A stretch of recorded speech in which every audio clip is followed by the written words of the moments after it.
I have it here. Round No, I three don't want to. I is don't want to look at it against because I don't want to see who wins. Saitama on Infect. I'm so excited for this one. David Royale.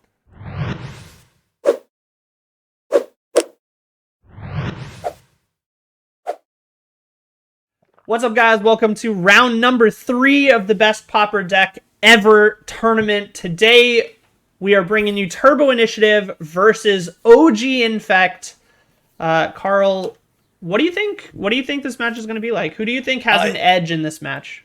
I don't know. It's hard because I really love the Turbo Initiative deck, but I have such primal fear for the Infect deck. I remember this winning on turn 2. Like Glistener Elf into Invigorate, Pump Spell, it just brings nightmares still. Looking at the deck, it's like if you look at pictures of high school and your bullies don't seem as impressive when they're children and you're an adult now. Because if I look here, Rotwolf and Iker Clawmere are kind of embarrassing, but the deck still feels like it can do crazy things with attacks and probe. On the other hand, I have trouble seeing them interacting with your initiative cards. So I feel like this might be slightly favored to you, but also they could just blow you out. And if you don't have an answer, you could just lose the game immediately. Yeah, this is definitely two like hyper all-in decks against each other, and it just comes down to who has it, who goes first, and the game with the better backup plan. Much like my matchup last time when I was running into Delver and they were the control deck, and I'm kind of forced to go into them and force the action, and they just kind of have to sit back and play reactive. The Infect deck, I think, is in that role in this matchup. Since I have counter spells, I have snuff outs, I have a solid backup plan in the initiative, I think that I am actually in the control role here. I have a lot more avenues towards victory. It's not just I have to go for broke.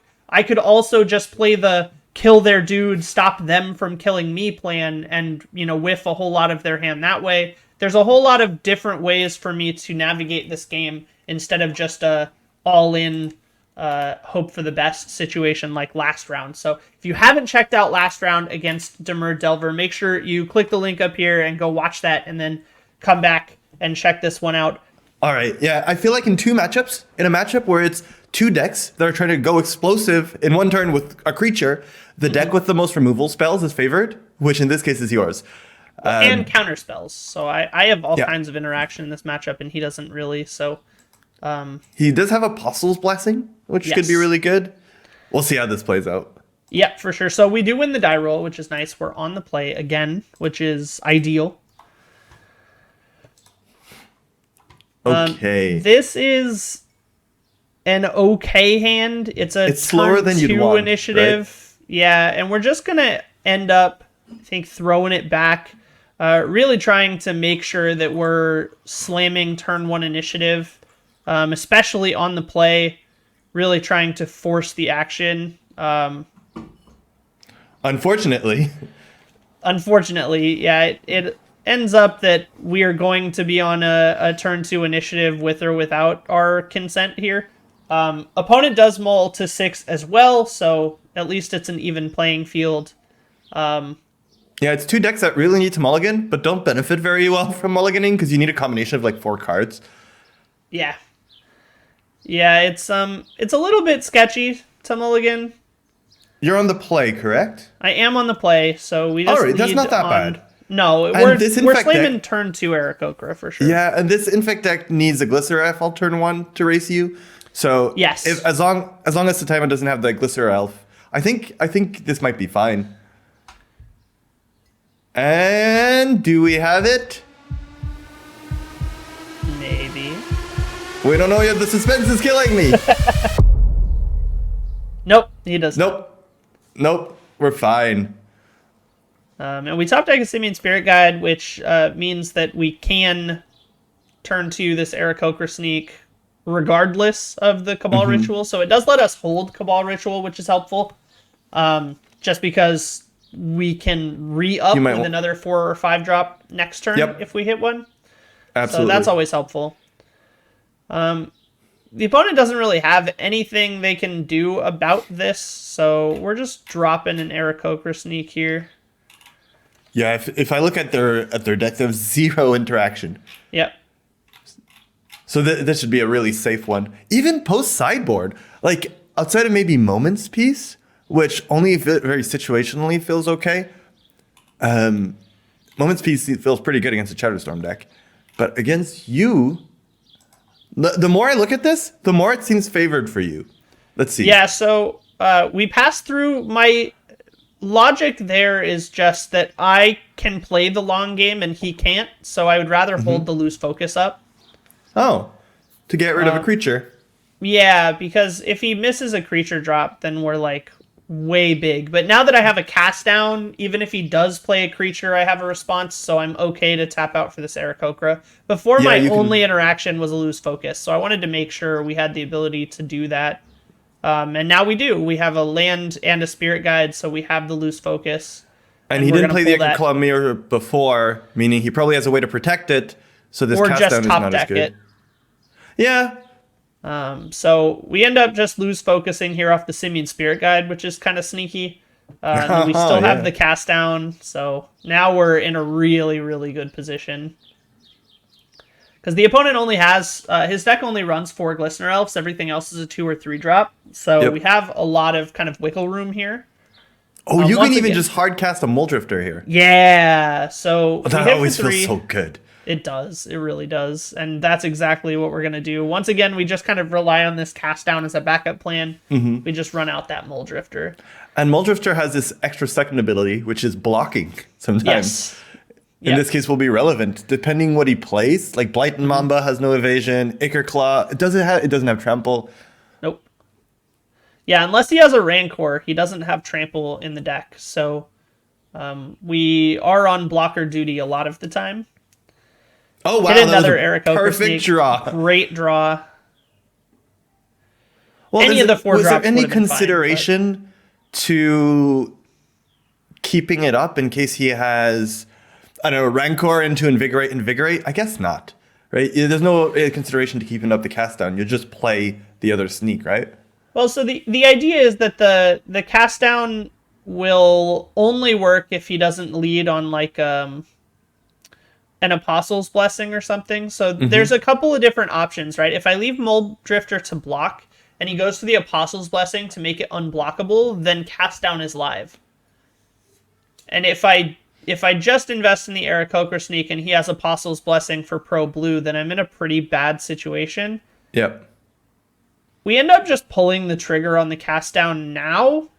I want to make him spend his protection spell this turn if he has one, just so that it also means he doesn't get the pump from the vines. Yeah. Right? Because normally you'd need the vines for the extra damage potentially, or here, the blessing. You called it out of his hand. So now he doesn't have that, and he can't use it for unblockable next turn, which is nice. It also potentially, if you don't block, which I feel like you should, but if you don't block, it makes the sneak and the... oh no, okay, he's at 7. I thought you could get lethal. Also, no, I don't think you risk not blocking here. Absolutely not. 4 cards in his hand. This Muldrifter is jumping in front of a bus. All right, now there's 2 creatures. Yeah, he's going to play a Blight Mamba here. He only has 3 cards in hand. He's hit a lot of land drops for a really low land deck. We hit our second cast down, which is perfect. He's hit a lot of creatures and a lot of lands, which is good for you. Oh yeah, do you play the sneak off of a ritual here so that you get to keep up cast down? Well, so we can actually do both. So if I want to spend both these Cabal rituals, I can play the Aarakocra sneak and cast down his Acre Claw Mirror this turn. He's down 1 Apostle's Blessing. I end up just playing the Aarakocra sneak and holding the cast down for next turn. All right, so now you've got 3 creatures. He's pressured into attacking. The only annoying thing is his Blight Mamba's not punished by attacking into your creatures. That's true. But Apostle Blessing doesn't make anything unblockable. Yeah, now he can't unblockable through my dudes, and also he's dead on the swing back. Well, maybe not because of Infect having Wither. Well, yeah, he's dead on the swing back. If he blocks the Battle Rager, he's dead 100%. And a lot of people forget about that second trigger on Battle Rager, so Yeah. it's definitely risky. You can see him really tank about whether or not to attack here. He has 4 cards in hand, so his outs for lethal here are actually quite large, so I'm pretty sure I'm forced into the double block here. Yeah, I think he's attacking mostly because he knows he doesn't have it. He knows he's losing on the swing back, so he's hoping you make bad decisions with blocking. Yes, I think that's correct. Because Infect does mean your creatures are small. Quickly checking his deck list there. Okay. Oh, you must be really thrilled to just see the regenerate on the Blight Yeah, Mamba. just regenerate. I'm like, yes, absolutely. We're fine with this.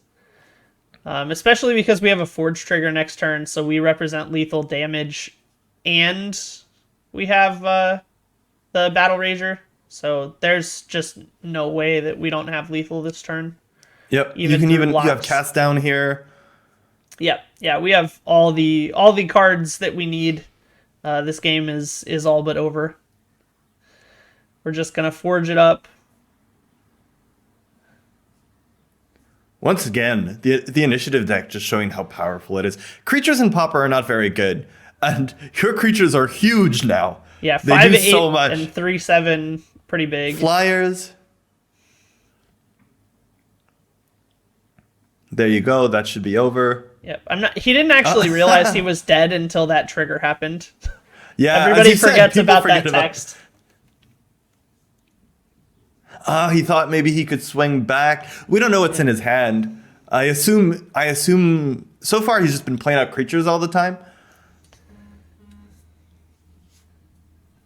Oh, is he just reading the text on the card? Yeah, he saw the trigger and was confused for a second. Everybody forgets about the Battle Rager block trigger. So what are you bringing in? So Crypt this seems really definitely good. feels like a Dispel Crypt Rats kind of situation. Ooh, Chainer's Edict is also excellent. Yeah, I like the Chainer's Edict tech here. Crypt Rats seems like it could be good here. Duress seems like it could be good here. It all kind of seems good, to be honest. But there are 2 ways that you can kind of fight this deck.